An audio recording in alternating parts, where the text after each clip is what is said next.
নমস্কাৰ বন্ধু বান্ধৱীসকল সকলোকে স্বাগতম জনাই লৈ আহিছো এটা বিশেষ ভিডিঅ'লৈ যিটো ভিডিঅ'ত আচলতে আপোনালোকক দেখুৱাম আমাৰ অসমীয়া সংস্কৃতিৰ বাহক বিভিন্ন জনগোষ্ঠীয় খাদ্য সম্ভাৰেৰে পৰিপূৰ্ণ এটা বিশেষ অনুষ্ঠানটো অনুষ্ঠিত হৈছে চতিয়াৰ শিক্ষক প্ৰশিক্ষণ কেন্দ্ৰ চতিয়া নৰ্মালত আজি এটা বিশেষ আচলতে ক্লাছ অনুষ্ঠিত হৈছিল ক্লাছটোত আপোনালোকক দেখুৱাবলৈ যত্ন কৰা হৈছিল যে ক্লাছটোৰ বিষয়বস্তু আছিল যে থলুৱাভাৱে নিৰ্মিত বিভিন্ন খাদ্য সম্ভাৰ ৱৰ্ক এডুকেশ্যনৰ পাঠ্যপুথিৰ আধাৰত এই খাদ্য সম্ভাৰৰ যিটো মেলা সেইটো মেলা অনুষ্ঠিত হৈছিলে আপোনালোকক এই বিভিন্ন নেপালী বড়ো মিচিং কাৰ্বি অসমীয়া ভাষিক অসমীয়া তেওঁলোকৰ যিটো খাদ্য সম্ভাৰ তেওঁলোকৰ যিটো কালচাৰেল সেই কালচাৰেলটো তেওঁলোকে খাদ্য সম্ভাৰৰ মাজেৰে প্ৰকাশ ঘটাব খুজিছে বলকচোন পোনে পোনে যাব খুজিছোঁ এই চতিয়া নৰ্মালৰ সেই খাদ্য মেলালৈ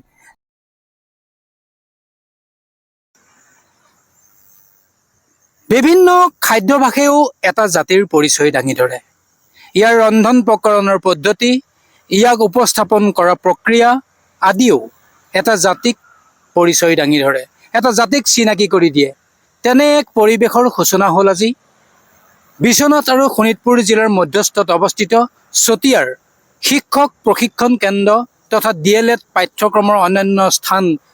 চতিয়া নৰ্মাল কেন্দ্ৰত আজি সেই বিদ্যালয়খনৰ অৰ্থাৎ সেই প্ৰশিক্ষণ কেন্দ্ৰটোৰ প্ৰথম ষাণ্মাসিকৰ ছাত্ৰ ছাত্ৰীসকলে পৰিৱেশন কৰে নিজৰ জাতিটোক প্ৰতিনিধিত্ব কৰিবৰ কাৰণে বিভিন্ন খাদ্যভাস অসমীয়া বঙালী মুছলিম বড়ো কাৰ্বি মিচিং জনজাতিকে আদি কৰি বিভিন্ন সম্প্ৰদায়ৰ বিভিন্ন খাদ্যভাস উপস্থাপন কৰি নিজৰ জাতিটোৰ পৰিচয় দাঙি ধৰে আপোনালোকে ভিডিঅ'টোত দেখিছে বিভিন্ন ধৰণৰ এই বৰ অসমখনৰ অসমীয়া জাতিটো বিভিন্ন খাদ্য সম্ভাৰক কেন্দ্ৰ কৰি কেনেধৰণে উজ্জীৱিত হৈ আছে সেই যেন তাৰেই প্ৰকাশ ঘটিল আজি চতিয়া নৰ্মাল কেন্দ্ৰত বড়োৰ খাদ্যভাস মিচিংসকলে মিচিঙৰ খাদ্যভাস অসমীয়া মুছলিম বা এই সমগ্ৰ অসমীয়া জাতিটোৰ বাৰেবৰণীয়া সংস্কৃতি এই খাদ্যৰ মাজেদি উপস্থাপন কৰিবলৈ প্ৰয়াস কৰিলে চতিয়া নৰ্মালৰ শিক্ষক প্ৰশিক্ষণ কেন্দ্ৰৰ প্ৰথম ষাণ্মাসিকৰ ছাত্ৰ ছাত্ৰীসকলে আপোনালোকক ইয়াৰ পৰিৱেশ দেখুৱাবলৈ যত্ন কৰিছোঁ মিচিং বড়ো কাৰ্বি অসমীয়া মুছলিম ভাষিক অসমীয়াকে আদি কৰি বিভিন্ন সম্প্ৰদায়ে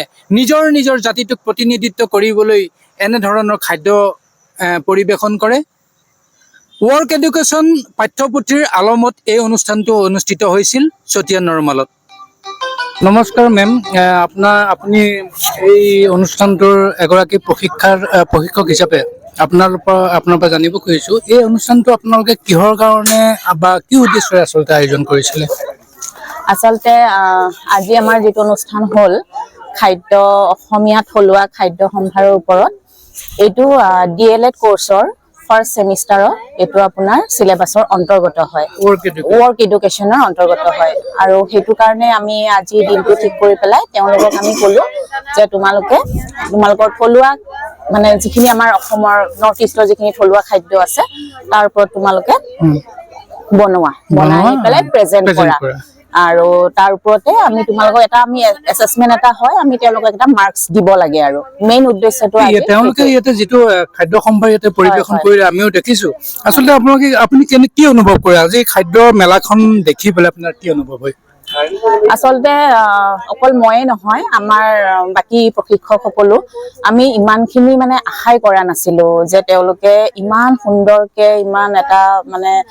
ধুনীয়াকে তেওঁলোকে পৰিৱেশন কৰিব বুলি আৰু সঁচাকে খুবেই ভাল লাগিছে বহুতখিনি কষ্ট কৰিছে আমাৰ ল'ৰা ছোৱালীখিনিয়ে আৰু প্ৰতিটো বস্তুৱে তেওঁলোকে মানে একেবাৰে পানী গিলাছটোৰ পৰা আৰম্ভ কৰি হাত ধোৱা তেওঁলোকে মানে ঘটিটোৰ পৰা আৰম্ভ কৰি আমাৰ অসমৰ যিটো আগৰ আমাৰ দিনত ককা আইতাহঁতৰ দিনত যেনেকে পৰিৱেশন কৰিছিলে, বটা তামোল পাণৰ পৰা আৰম্ভ কৰি ইমান ধুনীয়াকে তেওঁলোকে পৰিৱেশন কৰিছে। আচলতে আমি সঁচাকে খুবেই সুখী, মানে খুবেই, আৰু তেওঁলোকক আমি মানে এনেকুৱা আমাৰ হৈ গৈছে চিটুৱেশ্যন, আমি কাক কিমান কেনেকে আমি এছেছ কৰিম মানে। সামগ্ৰিকভাৱে এটা কথা হৈছে যে তেওঁলোকে তেওঁলোকৰ খাদ্য সম্ভাৰৰ মাজেৰে নিজৰ কালচাৰটো প্ৰকাশ কৰাত সফল হৈছে। কি পাৰফৰ্ম কৰিলা তোমালোকে? গোৰ্খা থালি।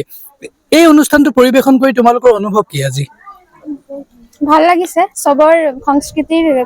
কালচাৰৰ খানাখিনি খাই ভাল লাগিছে। আচ্ছা, টেষ্ট কৰিছো,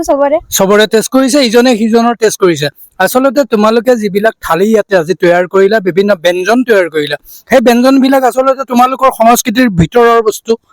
কমপ্লিট। এটা কথা ইয়াতে তোমালোকে কবা নেকি যে এই থালিখন দেখাৰ পিছত যিসকলে নাজানে, এই থালিখনৰ বিষয়ে জনাৰ পিছত তেওঁলোকে নিশ্চিতভাৱে মানে খাটাং হ'ব পাৰিব যে এইখন আচলতে গোৰ্খাৰ থালি? চেল ৰুটি আছিলে, তিলৰ আচাৰ আছিলে, তাৰপিছত ম'ম', টুপকা, তাৰপিছত ভাত, চামৰে ভাত বুলি কয় আমাৰ,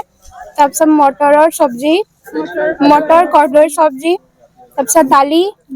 তাৰপিছত আচাৰ, দুটামান আচাৰ আছিলে, বিলাহীৰ আচাৰ আৰু গ্ৰীণ চাটনি, চালাড আছিলে, তিলৰ আচাৰ আছিলে, তাৰপিছত কি আছিলে, মাটিমাহৰ দালি, ক্ষীৰ, পকোৰা, এইবিলাক চব আছিলে। আমি আজি ইফতাৰ পৰিৱেশন কৰিলোঁ। ইফতাৰ আপোনালোকক দেখাইছিলোঁ আমি কেনেকৈ আমি ইফতাৰ কৰোঁ, তাতে কি কি থাকে, কি কি আইটেমছ থাকে, সেইখিনি আমি আপোনালোকক দেখাইছোঁ আজি। তোমালোকৰ খাদ্য সম্ভাৰত আচলতে ইফতাৰৰ যিটো ব্যৱস্থা, তাত কি কি আচলতে ব্যঞ্জন থাকে, কি কি থাকে খাদ্য? তাতে থাকে প্ৰথমতে আমাৰ খেজুৰ, তাতে আমাৰ চালাড থাকে, ফ্ৰুট চালাড থাকে, জুচ থাকে, তাৰপিছত মেইনলি বিৰিয়ানী থাকে, তাৰপিছত পকৰা থাকে, চিকেন পকৰা থাকে, হেৰিও কি আছিলে আৰু কি কি আছিলে, চেৱৈ, ৰুটি, বুট আৰু মুড়ি, সেইটো এটা দিয়া হয়, সেইটো ট্ৰেডিশ্যনেল পৰে, সেইটো মেইনলি সেইটো থাকে, বুট ৰুটি, তাৰপিছত বুট আৰু মুড়ি। তোমালোকৰ খাদ্য সম্ভাৰৰ তালিকাখনত আচলতে কি কি আছে? তাত আমাৰ গাহৰিৰ লগত আপোনাৰ মাটিমাহৰ জোল, তাৰপাছত চাইমদ, যিটো চাইমদ বুলিয়ে কয় অসমীয়াত, আৰু বগামদ, আৰু লগতে আপোনাৰ ঔটেঙাৰ লগত গাহৰি মাংস, তাৰপিছত শুকান মাছৰ গুড়ি, তাৰপাছত আপোনাৰ মিৰি চাউল বুলি কয়, মিৰি দাইল, সেইটো আপোনাৰ মাছৰ লগত এই চাউলৰ গুড়িত বনোৱা হয়, চাউলৰ গুড়িটো, তাৰপিছত নামচিং আছিলে, আৰু আপোনাৰ মেচাকি শাকৰ লগত গাহৰি মাংস, আৰু ভাপত দিয়া মাছৰ টোপোলা, তাৰপাছত আপোনাৰ তৰাপাতত দিয়া ভাতৰ টোপোলা, আৰু কাৰ্বি ট্ৰেডিশ্যনেলৰ চুঙা দিয়া ভাত, বৰা চাউলৰ, আৰু চুঙা দিয়া গাহৰি মাংস, আৰু পুৰা গাহৰি মাংস আছিল। এই সমগ্ৰ বস্তুখিনি যে তোমালোকে খাদ্য সম্ভাৰটো ইয়াত পৰিৱেশন কৰিলা, কিয় কৰিলা? মানে প্ৰকৃতিৰ পৰা আমাৰ যিহেতু পূৰ্বপুৰুষৰ যিটো আমি বনাই আনিছোঁ, খাই আছোঁ, সেইটো আপোনাৰ পৰিৱেশত আমি উদঙাবলৈ চেষ্টা কৰিছোঁ। আমাৰ নিজৰ সংস্কৃতি আমি দেখুৱাব, আমি অসমীয়া থলুৱা খাদ্যৰ সম্ভাৰত আমি আজি অংশগ্ৰহণ কৰিছিলা। হয়, খাদ্য সম্ভাৰ আমাৰ প্ৰথমতে লাল চাহ, তাৰ পৰা পিঠা, বৰ পিঠা, তিলৰ লাৰু, নাৰিকলৰ লাৰু, পকা মিঠৈ, তাৰপিছত তৰা পিঠা, তাৰপিছত কোমল চাউল, দৈ, গুড়, সেইখিনিয়ে জলপান ৰূপে পৰিৱেশন কৰিছিলোঁ। পইতা ভাতো আছিল, গৰৈ মাছৰ পিটিকাও আছিলে, খুব ভাল লগা কথা এই যে পোৰা মাছ, মানে গৰৈ মাছৰ পিটিকা, খুব আচলতে খুব এটা টেষ্টি ব্যঞ্জন। এই ব্যঞ্জন বিলাকে ব্যঞ্জন বিলাক পৰিৱেশন কৰাৰ মাজত তোমালোকে কি ক'ব খুজিছা? হয়, আমাৰ অসমীয়া যোনখিনি আমি আজি পৰিৱেশন কৰিলো, সেইখিনি খাদ্য আমাৰ অসমীয়া যুগ যুগান্তৰ ধৰি চলি অহা খাদ্য, আমাৰ অসমীয়া থলুৱা খাদ্য হিচাপে পৰিগণিত হয়। সেইবাবে আমি সেই অসমীয়া যোনটো থলুৱা খাদ্যৰ মানে বান্ধনটো, সেইটো এৰ খাই নাযাবলৈ আমি চেষ্টা কৰিছো। থলুৱা খাদ্য বুলি ক'লে মানে যোনটো পানী দিয়া হ'ল গাঁৱলীয়া কৃষক জীৱনৰ পৰা আৰম্ভ হয়, যে ৰাতিৰ ভাত খিনি আমি পানী দি খাই যোৱা, সেইটো আগৰ পৰাই চলি আহিছে। হয়, এইটো মানে সাইন্টিফিক কজ আছে। সামগ্ৰিকভাৱে আজি তোমালোকে অনুষ্ঠানটো পৰিৱেশন কৰাৰ পিছত এটা কথা আমি উপনীত হ'ব পাৰো যে তোমালোকৰ থালিখন দেখাৰ পিছতে যিসকলে প্ৰথম তোমালোকৰ থালিখন দেখিব হয় তেওঁ নিশ্চিতভাৱে গম পাব যে এখন অসমীয়া থালি হয় হয় হয় গম পাব ইয়াত আবেগ আমাৰ জড়িত হৈ হয় আছে হয় হয় হয়নে হয় হয় ইয়াত ইতিহাস জড়িত হৈ আছে হয় হয়নে আৰু ইয়াত আমাৰ গৌৰৱ আৰু অহংকাৰ অহংকাৰ জড়িত হৈ জড়িত আছে হয় হয় গতিকে থালিত ব্যৱহাৰ কৰা বানবাতিটো বহুত বহুত বানবাতিটো বহুত পুৰণি হয় কাঁহৰ বাতি বানবাতি আৰু তোমালোকক দেখিছো শেষত তামোলখন হয় হয় বা হাত মুচিবৰ কাৰণে যিখন আমাৰ গামোচা হয় হয় সেয়াও তোমালোকে ব্যৱহাৰ হয় কৰিছা হয় এতিয়া সামগ্ৰিকভাৱে আজি পৰিৱেশন কৰা তোমালোকৰ খাদ্য সম্ভাৰ এই মেলাখনৰ পৰা তোমালোকৰ অনুভৱ কেনেকুৱা আমাৰ বহুত ভাল লাগিলে সকলোৱে আমাক প্ৰশংসা কৰিছে হাঁহ আৰু কোমোৰা আকৌ সেইটো পাৰৰ জালুকীয়া জালুকীয়া সেয়াও আমি খাইছো খুব তৃপ্তিদায়ক সাৰ হৈছে দিয়া মাটিমাহ মাটিমাহ আচলতে এটাক বাদ দি এটা অপৰিপূৰক হৈ আছে আটাইকেইটাৰ মিশ্ৰণেৰে যেন এটা সাংঘাতিক এখন থালি যিখন থালি আচলতে দোকানতো কিনিবলৈ পোৱা নাযায়